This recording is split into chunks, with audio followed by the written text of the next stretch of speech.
உங்கள் பிரச்சனைக்கு உங்கள் பேர் கொண்ட தெய்வமே தீர்வு. அதுதான் தீர்வு. ஒருத்தர் பாஸ்கர்னு ஒருத்தரால பிரச்சனை. இப்போ பாஸ்கர ஈஸ்வரரை பாருங்க. சூரியன் நிர்வாகத்தை நினைச்சு லேபரால பிரச்சனைங்க மண்டை காஞ்சி போகுதுங்கிறாரு. இதனால எனக்கு தலைவலிக்குதுங்கிறாரு. காலையில எந்திரிச்சோன்னே பிரச்சனை வருதுங்க. கம்பெனிக்குள்ள போறதுக்கு முன்னாடி ஏற்பட்ட பிரச்சனை வருங்க. திருப்பூர்ல இருக்காரு அவரு. இவருக்கு நான் என்ன பரிகாரம் சொல்லிடுறேன். மண்டை காஞ்சா கருப்பராய இருக்கு. இப்படி ஒரு சாமி இருக்கு. லக்கணம் தலைக்கான கிரகம் சூரியன். அது காத்து ராசியில இருக்கு. எனக்கு இதை பார்த்து மண்டா காஞ்சிருங்கன்னு இப்படியே சொல்லிட்டே இருக்கு. சும்மா மண்டா காஞ்சி சொல்கிறாரு.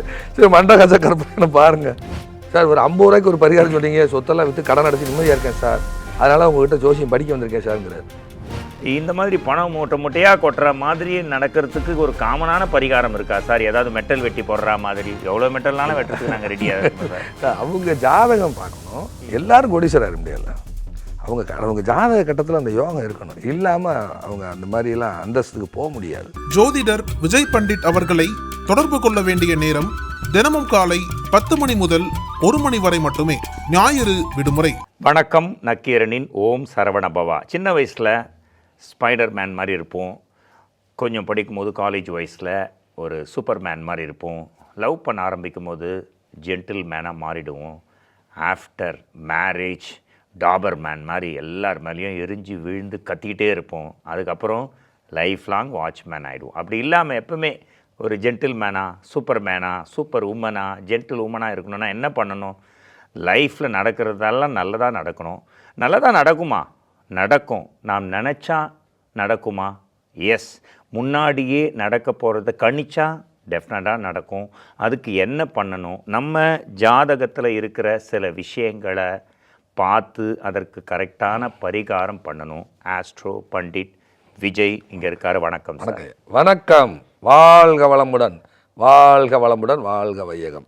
சார், விஎல்பி அப்படின்ற புது கான்செப்ட் மூலமாக நீங்கள் ஆன்லைன் மூலமாக, அதுவும் 2 years long term course every week ஆன்லைனில் எடுத்துட்ருக்கீங்க. அது மட்டும் இல்லாமல் நீங்கள் சொல்கிற பரிகாரங்கள் சொன்ன உடனே சின்ன சின்ன விஷயங்கள் தான் பரிகாரமாக கொடுக்குறீங்க. உடனே பழிக்குது.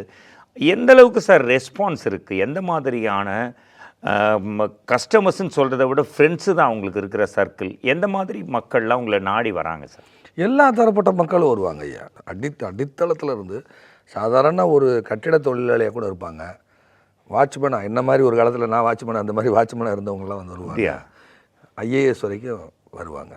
பெரிய பெரிய தொழிலதிபர்கள் வரைக்கும் பார்த்துருக்குறேன். ஐஏஎஸ் பார்த்துருக்குறேன், ஐபிஎஸ் பார்த்துருக்குறேன், ஐபிஎஸ் படித்தவங்க பார்த்துருக்கேன். எல்லா தரப்பு மக்களுக்கும் நான் ஜாதகம் பார்த்துருக்கேன். இவங்களுக்கு தான் அப்படின்லாம் இல்லை. ஏன்னா மீடியாவில் நம்ம பிரபலமானதுனால எல்லாருக்கும் தெரியும். எல்லாருடைய தொடர்பும் இப்போ கல்லூரி நிறுவனங்கள், பெரிய கல்லூரி நிறுவனத்தினுடைய சிஇஓ, ஐடி கம்பெனியுடைய சிஇஓ, இந்த மாதிரி எல்லாருக்கும் பார்த்துருக்கேன். பரிகாரம் எல்லாருக்கும் ஒரே மாதிரி தான் வரும். மாறுபட்டுலாம் வராது. அதாவது இவங்க தொழிலதிபருங்கிறக்காக அவங்களுக்கு போய் யாகம் பூஜைன்னு கொண்டு போகிறதில்ல. அதே மாதிரி பார்த்தீங்கன்னா அடித்தட்டு மக்களாக இருப்பாங்க, அவங்களே யாக பூஜைன்னு கொண்டு போகிறதில்ல. செய்ய வேண்டிய கட்டம் இருந்தால் மட்டும்தான் அந்த யாகம் பூஜைங்கிறது போகும். அதுவும் நான் மேக்ஸிமம் இல்லை, எனக்கு நேரம் இல்லை, அதுக்கான விஷயங்களை நான் தலையிடுறதில்ல. மேக்ஸிமம் ரொம்ப நெருக்கமானவங்க, நம்மளோட நெருங்கி பழகக்கூடியவங்க, அவங்கள மாதிரி நபர்களை தான் இந்த மாதிரியான கோயில்கள், இந்த மாதிரி யாகம், அந்த மாதிரி இதுக்கெல்லாம் கூட்டு போகிறது. மற்றபடி நான் யாரையும் மேக்ஸிமம் அலக்களிக்கிறது இல்லை. மெட்டல் கட் பண்ணுறது அல்லது அந்த அந்த கிரகங்களுக்கு பேர் இருக்குது, அதுக்கு தகுந்த பேர் உள்ள கோயில்களுக்கு போயிட்டு வாங்க. இந்த கிரக சேர்க்கைக்குன்னு ஒரு கோயில் இருக்குது, கிரக சேர்க்கைன்னு ஒன்று இருக்குது.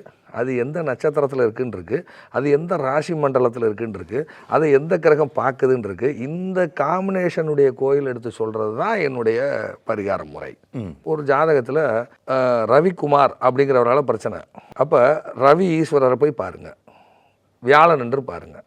ரவி ஈஸ்வரர், வியாழன் என்று பாருங்கள். ரவி ஈஸ்வரர்னு ஒரு கோயில் இருக்குது. ஆமாம். ஸோ அது வியாழன் என்று பாருங்கள். ஏன்னா குருதான் குமார், சூரியன் தான் ரவி. அப்போ ரவிக்குமாரால் பிரச்சனை. அப்போ ரவி ஈஸ்வரர் போய் வியாழக்கிழமை தரிசனம். உங்கள் பிரச்சனைக்கு உங்கள் பேர் கொண்ட தெய்வமே தீர்வு. அதுதான் தீர்வு. ஒருத்தர் பாஸ்கர்னு ஒருத்தரால பிரச்சனை. அப்போ பாஸ்கர ஈஸ்வரரை பாருங்கள். பாஸ்கருங்கிறவர் ஒரு பணம் வாங்கிட்டு தர மாட்டேங்கிறாரு. 2 பேரும் ஒன்றா தொழில் செய்கிறாங்க. பாருங்கள், சூரியன் தான் பாஸு, சனி லேபரு. சனி சூரியன் சேர்ந்தால் பாஸ்கரன்னு பேர் வரும். அப்போ இவங்க 2 பேரும் சேர்ந்து ஒன்றா தொழில் செய்கிறாங்க. சூரியன் நிர்வாகம், சனி கழகம். 2 பேரும் கூட்டாக சேர்ந்து தொழில் செய்கிறாங்க. நஷ்டமாகி போச்சு, பணத்தை கொடுக்க மாட்டேறாரு அவர். இவருக்கு செட்டில் பண்ணுறதை அவர் செட்டில் பண்ண மாட்டேங்கிறாரு. அப்போ பாஸ்கர் ஈஸ்வரரை பாருங்கள் சார். ஒரு பிரச்சனை இருக்கிறவர் அவரோட பேருக்கான கோயிலை பார்க்க சொல்கிறீங்க. இன்னொரு பிரச்சனையில் யார் பிரச்சனை பண்ணுறாங்களோ அவர் பேருக்கான கோயிலை பார்க்க போகிறது. இதை யார் டிசைட் பண்ணுறது சார்? நீங்களா இல்லை இந்த ஜோதிட அமைப்பு? ஜோதிட அமைப்பு அவங்க கட்டத்தில் அது மாதிரி இருக்கும். ஒருத்தர் ஒன்றும் இல்லை, ஒருத்தவங்க வந்து சைலஜான்னு பேர். இந்த சைலஜாங்கிற பொண்ணு என்ன பண்ணுதுன்னா டாக்குமெண்ட்டை வாங்கிட்டு பணம் கொடுக்குறாங்க. டாக்குமெண்ட்டை வாங்கிட்டு இப்போ என்ன பண்ணுறாங்கன்னா டாக்குமெண்ட்டை ரிஜிஸ்ட்ரேஷன் பண்ணி பணம் கொடுக்குறதுலாம் இருக்குது இப்போ ஃபைனான்ஸ். ஆமாம் இருக்குது. அந்த மாதிரிலாம் வந்துருச்சு. இது 1980 காலகட்டங்களில் சிவகாசியில் ஒருத்தர் ஆரம்பித்தார். சொத்தை எழுதி கொடுத்துரு, உனக்கு நான் பணம் கொடுக்குறேன், பணத்தை திருப்பி கொடுத்ததுக்கப்புறம் சொத்தை எழுதி கொடுத்துரு. ஆமாம், சிவகாசியில் ஒரு தொழில் பண்ணிட்டு இருந்தார். ஆனால் அவர் கரெக்டாக இருந்தார். இப்போ அப்படி இல்லை, சொத்தோட வேல்யூ பார்த்துட்டு எல்லாம் முடியாதுங்கிறாங்க. இந்த பொண்ணு பேர் சைலஜான்னு பேர். இது எங்கே இருக்குது? கேரளாக்குள்ளே இருக்குது, திருச்சூர் பக்கத்தில் இருக்காங்க. இப்போ அந்த சைலஜாவால் பிரச்சனை. அப்போ அவர்கிட்ட நான் ஜாதகம் பார்க்கும்போது என்ன சொல்கிறேன், மிருதங்க சைலேஸ்வரியை போய் பாருங்கள். இந்த மிருதங்க சைலேஸ்வரி எங்கே இருக்குன்னா கண்ணூர் டிஸ்ட்ரிக்டில் முளக்கண்ணுங்கிற ஊரில் இருக்குது. அங்கே போயிட்டு வந்ததுக்கப்புறம் அந்த பிரச்சனை சால்வ் ஆகுது. அது ஆக்சுவலாக அவிட்டம் நட்சத்திரத்தினுடைய குபேரன், அவிட்டம் நட்சத்திரத்துடைய குபேரன். இது நான் மீடியாவில் சொல்லியாச்சு, ரொம்ப நாளைக்கு முன்னாடி சொல்லியாச்சு. இது பாருங்கள், அதே மாதிரியே அதே சைலஜான்னு ஒரு பொண்ணு, அதே பேர் கொண்ட பொண்ணுங்க ஐயா. அவங்க வந்து பிராமின். அவங்க ஒரு ஐடி கம்பெனியில் ஒர்க் பண்ணுறாங்க, வேலை போயிடுச்சு. எங்கே? ஹைதராபாத்தில் ஒர்க் பண்ணிட்டு இருக்காங்க ஐயா. ஹைதராபாத்தில் ஒர்க் பண்ணிட்டு இருக்காங்க. இப்போ அந்த பொண்ணுக்கு வேலை போயிடுச்சு. அவிட்ட நட்சத்திரத்துடைய குபேரன் மிருதங்க சைலேஸ்வரி நான் சொல்லி வச்சிருக்கிறேன். அவங்க ஃபேமிலியோட கிளம்பி ஒரு இன்டர்வியூ அட்டன் பண்ணிட்டு ஃபேமிலியோட கிளம்பி கண்ணூர் வந்து முழங்கண்டலில் வந்து மிருதங்க சைலேஸ்வரியை தரிசனம் பண்ணிட்டு திருப்பி ட்ரெயின் ஏறுறாங்க. அந்த கம்பெனிலேருந்து வேலை வந்துருச்சுன்னு சொல்கிறாங்க. சூப்பர். நம்ம யாருக்கோ சொன்னதை அவங்க எடுத்துகிட்டு போகிறாங்க. அவங்க அவிட்ட நட்சத்திரமாக இருக்கிறனால அங்கே ஏற்கனவே அவிட்ட நட்சத்திரம் மிருதங்க சைலேஸ்வரி அப்படின்னு நான் சொல்லி வச்சிருக்கிறேன். ஒரு ஜாதகம் வருது பாருங்க, இட பிரச்சனை. பேர் ஈஸ்வரமூர்த்தின்னு பேர். அவர் பேர் ஈஸ்வரன்னு பேர். கோயம்புத்தூர்ல இட பிரச்சனை. அந்த லேண்டு பாருங்க ஒரு நீர்நிலையை ஒட்டி இருக்கு. அட்வான்ஸ் வாங்கிடுறாரு, ஆனால் கையெழுத்து பணம் நிறைய வாங்கிட்டு அதுக்கப்புறம் இந்த தரேன், நாளைக்கு உனக்கு கிரை பண்ணி தரேன்னு இழுத்தடிக்கிறாரு. குளக்கரை வெட்டி இருக்கான்னு கேட்டேன். ஆமாம் சார், குளக்கரை வெட்டி இருக்கு. சரி, குளந்தண்ணி ஈஸ்வரர் போய் பார்த்துவாங்க. அவர் பேர் என்ன? ஈஸ்வரன். குளந்தண்ணி ஈஸ்வரர் போய் பார்த்துவாங்க. இப்படி ஒரு கோயில் இருக்கு. அந்த குளந்தண்ணி ஈஸ்வரர் கோயில் போயிட்டு வந்ததுக்கப்புறம் பிரச்சனை சால்வு. ஒரு ஜாதகம் அவருக்கு பாருங்க தீரா தலைவலி. லக்னத்தில் சனி சூரியன், அதாவது பிறந்த கால சூரியன் மீது கோச்சார சனி அங்கே உள்ள இருக்கு.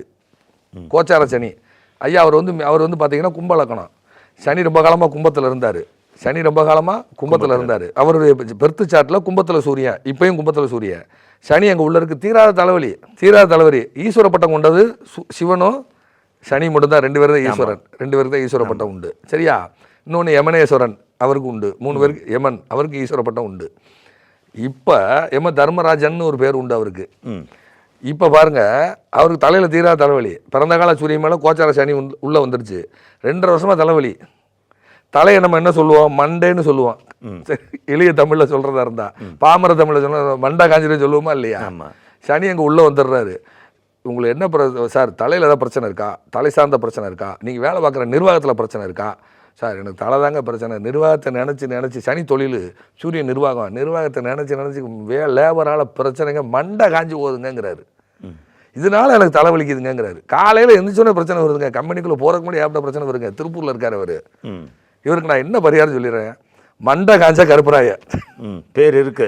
இப்படி ஒரு சாமி இருக்கு. எங்க சார் அது? நம்ம பல்லடத்துல இருந்து காங்கேயம் போற வழியில வரும். அதுல ஒரு லெஃப்ட் சைட்ல வரும். மண்டை காஞ்ச கருப்பராய. சனி கருப்பேன். அவருக்கு சனீஸ்வரன் ஒரு பட்டம் உண்டு. லக்கணம் தலைக்கான கிரகம் சூரியன். அது காத்த ராசியில இருக்கு. எனக்கு இதை பார்த்து மண்டை காஞ்சதுங்கன்னு இப்படியும் சொல்லிட்டே இருக்கு. சும்மா மண்டை காஞ்சு சொல்றாரு. சரி, மண்டை காஞ்ச கருப்பராயனை பாருங்க. ஜோதிடர் விஜய் பண்டிட் அவர்களை தொடர்பு கொள்ள வேண்டிய நேரம் தினமும் காலை 10 மணி முதல் 1 மணி வரை மட்டுமே. ஞாயிறு விடுமுறை. ஒரு பரிகாரம் சொல்கிறீங்க சார், எவ்வளோ நாளில் அதுக்கான பலன் கிடைக்கும்? இட் டிபெண்ட்ஸா, மாறுமா, இல்லை வருஷம் வார கணக்கில் ஆகுமா, நாள் கணக்கில் ஆகுமா, மணிக்கணக்கில் ஆனது சொன்னீங்க? மணிக்கணக்கில் ஆகுமா சார்? சில இதெல்லாம் தாமதமாகும். ஒரு 3 மாதம் ஆகும், 4 மாதம் ஆகும். சில இதெல்லாம் ஒரே மாதத்தில் பிரச்சனை சால்வ் ஆயிரும். இந்த மாதிரிலாம் இருக்குது நிறைய. நானே மிராக்கில் இருக்குது. என்னை வகுப்படுத்தது ஒரு போன ஞாயிற்றுக்கிழமை வகுப்பு எடுக்கிறேன். என்கிட்ட படிக்கிறார் ஒருத்தர். என்கிட்ட ஜாதகம் பார்த்தவர் படிக்கிறாரு. என்கிட்ட ஜாதகம் பார்த்தவர் நரசிபுரமோ தொண்டாமுத்தூர் ஏரியாவோ அவர். ஐயா, நீங்கள் 8 வருஷம் முன்னாடி உங்கள்கிட்ட 6-7 வருஷம் முன்னாடி ஜாதகம் பார்த்தேன். அப்போ உங்களை நேரில் வந்து பார்த்தேன். பெரிய என் உயிரை காப்பாற்றினீங்கிறார். நான் எங்கே ஒரு உயிரை காப்பாற்றினேன்? அவர் கட்டத்தில் இருந்து எனக்கு அவர் பார்க்கவும் இல்லை. ஜூம்லான்னு எடுக்கிறோம். நிறைய பேருக்குனால எல்லோரையும் நான் பேச முடியாது, பார்க்க முடியாது. அப்போ அவர் சொல்கிறாரு, அவர் மியூட் பண்ணிவிட்டு வீடியோவை மியூட் பண்ணிவிட்டு ஆடியோவாக பேசுகிறாரு. அது என்னுடைய சேனலில் இப்போ போடலான்னு வச்சுருக்கேன். அவரே சொல்கிறாரு, சார் ஒரு 50 ரூபாய்க்கு ஒரு பரிகாரம் சொன்னீங்க, சொத்தெல்லாம் விற்று கடன் அடைச்சி நிம்மதியாக இருக்கேன் சார், அதனால் உங்ககிட்ட ஜோசியம் படிக்க வந்திருக்கேன் சார்ங்கிறாரு. எனக்கு என்ன சொன்னேன்னு எனக்கே தெரியல. நம்ம சேனல்லே போட்டுருங்க சார் நடுவில். முதலே போடலாம். அப்போ இந்த மாதிரிலாம் நிறைய சம்பவங்கள் நடந்திருக்கு. ஒரு சிலருக்கு ஆகாதுன்னு இருக்கும். நான் சொல்லிடுவேன் சார், நான் கஷ்டம், முயற்சி பண்ணுறோம், இப்படி தான் நான் சொல்லுவேன். I will try. ஆமாம், இது முயற்சி பண்ணலாம். இப்போ குற்றுயிர் மூலமாக டாக்டர்கிட்ட கொண்டு ஒரு பேஷண்ட்டை கொண்டு போய் போட்டு எப்படி உறுதி சொல்லுவாங்க? இல்லை ஒரு எபிசோடில் என்னால் முடியாத நான் பார்க்க மாட்டேன்னு சொல்லியிருக்கீங்க. முடியாதுன்னு சொன்னதெல்லாம் இருக்குல்ல. ஆமாம் சொல்லியிருக்கீங்க. அது முடியாத நம்ம எப்படி சொல்ல முடியும்? ஐயா குற்றுயிர் மூலமாக ஒருத்தர் வர்றாரு, அப்போலோ ஹாஸ்பிட்டல் போனாலும் சரி, காவேரி மருத்துவம் போனாலும் சரி, உண்மையை சொல்லி டாக்டர் உண்மையான சொல்லுவாங்க, முயற்சி பண்ணுறேன்னு தான் சொல்லுவாங்க. இவர் என்ன செய்ய முடியும் சொல்லுங்கள்? ஒருத்தர் 8 மாதம் கோமால இருந்து எழுந்துச்சு வந்திருக்காரு. 8 மாதம் கோமால இருந்து டாக்டர் அப்போ அவர் நம்பிக்கையோடு இருந்ததுனால அவர் ட்ரீட்மெண்ட் பண்ண முடியும். அப்போ அந்த மாதிரி அவங்க உடனே அவசரப்பட்டாங்கன்னா சில விஷயங்கள் நடக்காது சார். ஆக்சுவலாக ஒரு படத்தில் மனோரமா இருப்பாங்க, கவுண்டமணி வந்து சொல்லுவார், செந்தில பார்த்து மனோரமா கேட்பாங்க, யார் இவர்? இவர் பேர் தான் மானஸ்தன். மானஸ்தனா? முகத்தை பார்த்தா மானஸ்தன் மாதிரி தெரியலையே, பேர் வைக்கும் போது குப்புறப்படுத்திருந்தேன். அந்த மாதிரி ஒவ்வொருத்தருக்கு ஜாதக பேர் இல்லாமல் தப்பாக பேர் வச்சுருப்பாங்க, இல்லை ஒரு ஜாதக பேர் வச்சுருப்பாங்க, கூப்பிட்றது வேறையாகவே இருக்கும், அந்த ஜாதக பேரே மறந்துட்டுருக்கோம். இல்லை ஒவ்வொருத்தர் புனைப்பேர் வச்சுப்பாங்க, புனைப்பெயர், பெண் நேம்னு வச்சுப்பாங்க, மாற்றிப்பாங்க பேரை பிடிக்கல அப்படின்னு. உங்களது அடிப்படையாக கொண்டது இந்த விஎல்பியே பேர் தான். நீங்கள் ஒரு பரிகாரம் சொன்னாலும் சரி, எது சொன்னாலும் சரி, டக்குன்னு இப்போ கூட நீங்கள் சொன்னீங்க பேருக்கிட்ட வச்சு தான் சொல்கிறீங்க. ஆமாம். ஸோ இந்த பேரை மாற்றி சொல்லிட்டா இது கரெக்டாக பலிக்குமா சார்? இல்லை அவ பேரை மாற்றி ஜாதக பேர் வைக்காம இல்லை வேற பேர் வச்சுட்டாலோ அவங்க கட்டமே சொல்லிடும்ல. அவங்க கட்டம் சொல்லும், இன்னைக்குள்ள கிரக நிலை சொல்லும்.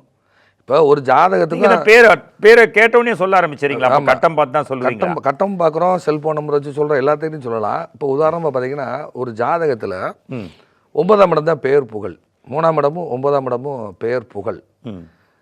அப்போ அந்த ஜாதகத்தில் அந்த பேருக்கான கிரகம் தான் பேர் தான் வச்சுருக்காங்க. அந்த பேருக்கான கிரகம் பேர் தான் வச்சுருக்காங்க. அந்த கட்டத்தில் 9ஆம் அதிபதி யாரோ எதுவோ அதுதான் நமக்கு பேராக வரும். 9ஆம் அதிபதி லக்னாதிபதி ரெண்டும் சார்ந்து தான் நமக்கு பேர் வரும். அந்த ஜாதகத்தில் சம்மந்தமில்லாத ஒரு பேர் வச்சுருக்காங்க, ஆனால் சம்மந்தத்தோடு வச்சுருக்காங்க. சம்மந்தமில்லாத பேர், நடைமுறையில் இல்லாத பேர், ஒரு மனுஷனுக்கு வைக்க முடியாத ஒரு பேர், மானஸ்த மாதிரி. மானஸ்த மாதிரி ரயில்வே கேட் ராஜான்னு பேர் வச்சுருக்காங்க. ரயில்வே கேட்டில் பிறந்திருக்காரு. கரெக்ட். காரில் அம்பாசிடரில் கூட்டு போயிருக்காங்க, ரயில்வே கேட்டு போட்டாது, கார்லேயே டெலிவரி. ரயில்வே கேட் ராஜான்னு பேர் வச்சுருக்கிறாங்க.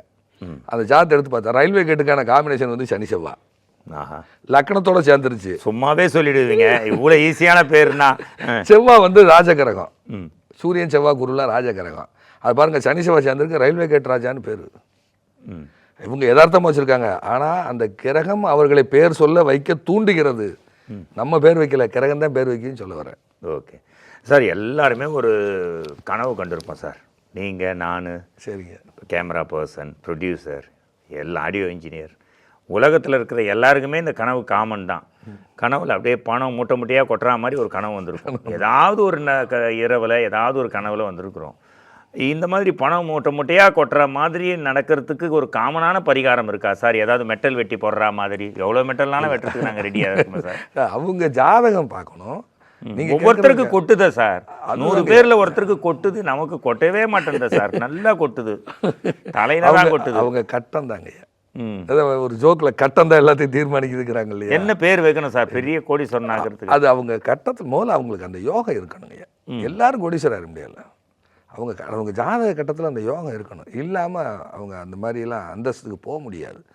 அதாவது அவங்க ஜாதகத்தில் 2 கூடையர் எங்கே இருக்காரு, எவ்வளோ தூரம் தள்ளி இருக்குது, 12 கட்டத்தில் முன்னாடி இருக்கா பின்னாடி இருக்கா, பணத்தை கொடுக்கக்கூடிய கிரகம் குரு சுக்கிரன், இது எங்கே இருக்குது, முன்னாடி இருக்கா பின்னாடி இருக்கா. முன்னாடி இருந்தால் சிறு வயசில் வருமானத்தை கொடுத்துருதுங்க ஐயா, பின்னாடி இருந்தால் பின்னாடி தான் காசு. இப்போ எனக்கு லக்னத்தில் பிறக்கும்போது சுக்கிரன், அதுக்கப்புறம் பார்த்தீங்கன்னா 2ஆம் அதிபதி 11ல், குரு 8 கட்டம் தள்ளி கிடக்கு. 52 வயசு வரைக்கும் கஷ்டம் தான் பட்டிருக்கேன். அதுவும் வீடு கட்டுற கஷ்டத்தை பற்றி சொன்னீங்களே ஐயா, என்ன 52 வயசு வரைக்கும் கஷ்டம் தான் பட்டிருக்கிறேன். 52 வயசுக்கு அப்புறம் தான் நான் ஜெயிச்சிருக்கேன். Very good. அதாவது இந்த நான் பேச நினைப்பதெல்லாம் படத்தில் ஆனந்த் பாபு ஐயா சொல்லுவார், என் கூட இருக்க எல்லாரும் மேலே போயிட்டாங்க, நான் மட்டும் அப்படியே இருக்கேன்டான்னு விவேக் ஐயாட்ட சொல்லுவார் ஆனந்த் பாபு ஐயா. அது மாதிரி என் கூட இருக்கிற ஆர்மியில் கேப்டனாக இருக்கிறான், ஒருத்தர் பெரிய பிஸ்னஸ் மேனு, ஒருத்தர் இங்கே சென்னையில் டாக்டராக இருக்கான், அரும்பாக்கத்தில் இருக்கான், என்னுடைய க்ளோஸ் ஃப்ரெண்டு, சைல்டுஹுட் ஃப்ரெண்டு. நாங்கள் 4 பேர் தான் க்ளோஸ் ஃப்ரெண்டு. ஒருத்தர் இஸ்லாமியர், மொத்தம் நாங்கள் 3 பேர் ஹிந்துஸ். ஆனால் நாங்கள் 4 பேர் ரொம்ப ஃபேமிலி ஃப்ரெண்டு, க்ளோஸு, சின்ன வயசுலேருந்து ஃப்ரெண்ட்ஸு, பர்சனல் நண்பர்கள், ரொம்ப க்ளோஸ் ஃப்ரெண்டுன்னு வைங்களேன்.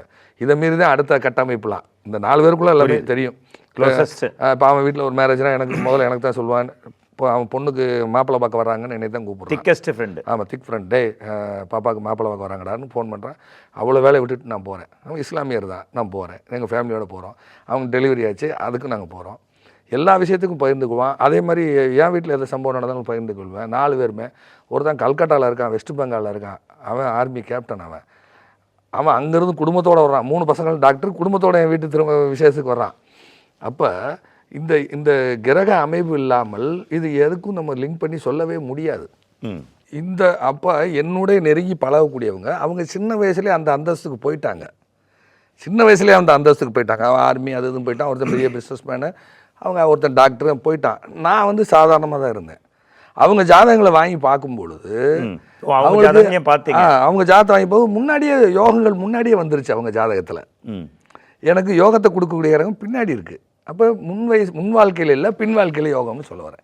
அப்போ முதல்ல அவங்க ஜாதகத்தில் 2ஆம் அதிபதி நல்லா இருக்கணும், 5ஆம் அதிபதி நல்லா இருக்கணும், 9ஆம் இடம் நல்லா இருக்கணும், 11ஆம் இடம் நல்லா இருக்கணும். இது நல்லா இருந்துச்சுன்னா அவங்க எப்பயுமே பணம் ஃப்ளோவாக அவங்களுக்கு வந்துக்கிட்டே இருக்கும். இது நல்லா இல்லைங்கும் போது 6 மாதம் வருமானங்க, 6 மாதம் வேலைக்கு போகிறாருங்க, 6 மாதம் வீட்டில் படுத்தே கிடக்காருங்க, 6 மாதம் வியாபாரம் நடக்குதுங்க, 6 மாதம் வியாபாரம் இல்லைங்க. சில பேருக்கு சீசன் பிஸ்னஸ் பண்ணுவாங்க. ஆமாம், சீசன் பிஸ்னஸ். அவங்களுக்குலாம் 6 மாதம் பொழப்பு இருக்காது. பட்டாசு கடை வைக்கிறவங்க, அதில் சீசன் பிஸ்னஸ்ஸு. அப்போ அவங்களுக்கு என்ன மாதிரி செய்கிறது? அப்போ அவங்க கட்டத்தை வாங்கி இது என்ன மாதிரி செஞ்சால் ஒர்க் அவுட் ஆகும், இந்த சொல்லக்கூடிய முறை தான் இந்த முறை. ஜோதிடர் விஜய் பண்டிட் அவர்களை தொடர்பு கொள்ள வேண்டிய நேரம் தினமும் காலை 10 மணி முதல் 1 மணி வரை மட்டுமே. ஞாயிறு விடுமுறை. சார், ஒரு பெஸ்ட்டான பெயிண்டர் என்ன பண்ணார், ஒரு அழகான பெயிண்ட்டை வரைஞ்சி மார்க்கெட் நடுவில் வச்சுட்டு இதில் ஏதாவது பிழை இருந்தால் ஒரு சைனை போட்டு போங்க. ஈவினிங் பார்த்தா படமே தெரியல, ஃபுல் சைனாக இருக்குது, அந்தளவுக்கு பிழையா அப்படின்னு அதை விட பியூட்டிஃபுல்லாக ஒரு படம் வரைஞ்சிட்டு ஏதாவது தப்பாக இருந்தால் திருத்திட்டு போங்க அப்படின்னு எழுதி வச்சுட்டு போனார். மறுநாள் பார்த்தா ஒரு கிறுக்கல் கூட இல்லை, அப்படியே இருந்தது. ஸோ ஏதாவது குற்றம் சொன்னோன்னா டக்குன்னு திருத்திடுவான். ஆனால் அதை மாற்று அப்படின்னா மாற்ற தெரியாது. ஆனால் நீங்கள் அந்த குற்றத்தை கூட ஒரு பாலிஷ்டாக உங்களுக்கு இது நடக்க போகுதுன்றதை கூட ஒரு பாசிட்டிவ் மேனரில் சொல்லி அதற்கான தீர்வை, பரிகாரம், ஈஸியான பரிகாரம், ரிப்பனை வெட்டி போடு, பிளேட்டை கட் பண்ணி போடு, இந்த மாதிரி எளிமையான பரிகாரத்தின் மூலமாக நிவர்த்தி செய்கிறீங்க. ஓம் சரவண பவா. அந்த மாதிரி முருகன் அருள் மட்டும் இல்லை, எல்லா அருளும் நம்ம நேயர்கள் அனைவருக்கும் இந்த ஜோதிட சாஸ்திரம் மூலமாக கிடைக்கணும். எங்கள் நேயர்கள் சார்பாக நெஞ்சார்ந்த நன்றி, வணக்கம். வணக்கம். வாழ்க வளமுடன், வாழ்க வளமுடன், வாழ்க வையகம்.